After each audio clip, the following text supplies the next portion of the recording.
Bonjour tout le monde, hein. Oui, je reprends cette formule, faute de mieux.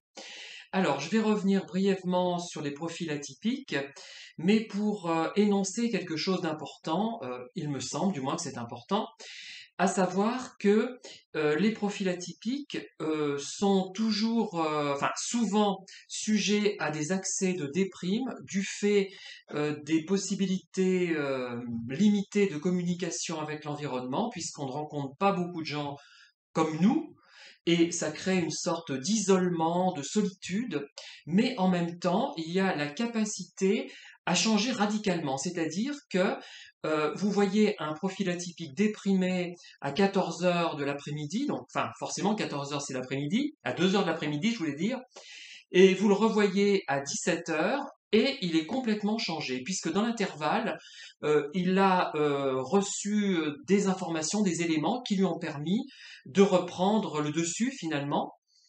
Et il en faut très peu pour être déprimé finalement, mais très peu aussi pour sortir de cette dépression, de cette déprime plutôt, hein. Ce n'est pas vraiment la dépression.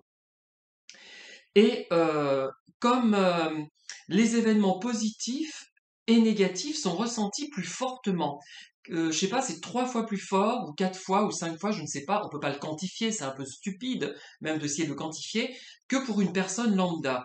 C'est-à-dire que par rapport à une musique, par rapport à un livre, il y aura une exagération, du moins apparente, du profil atypique qui va le juger le livre ou la musique exécrable alors qu'elle est simplement un petit peu moyenne, ou extraordinaire pour un livre alors qu'elle est peut-être que ce livre apparaît, du moins pour un profil typique, un profil lambda, apparaît quand même bon mais sans plus.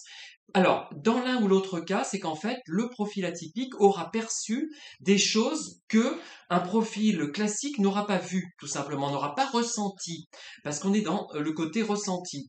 Alors, il y a des profils atypiques qui n'ont pas une intelligence au-delà de la moyenne, comme c'est mon cas, mais d'autres qui ont effectivement en plus une intelligence supérieure, ce qui leur permet peut-être de mieux s'adapter, à mon avis. Enfin, c'est mon point de vue, hein, puisqu'ils peuvent accéder à peut-être à des emplois où ils vont rencontrer d'autres gens comme eux et ils seront peut-être plus à l'aise, mieux intégrés. Ceux qui sont dans mon cas, qui ont une intelligence simplement moyenne, qui ne leur permet pas d'accéder à des postes ou à des fonctions brillantes, où ils peuvent vraiment s'épanouir, j'aime pas trop, c'est un peu un terme fourre-tout. Oui, oui, on va dire ça, faute de mieux.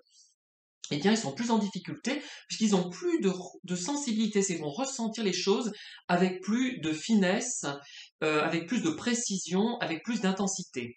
Voilà ce que je voulais vous dire sur des profils atypiques. Merci, à très bientôt.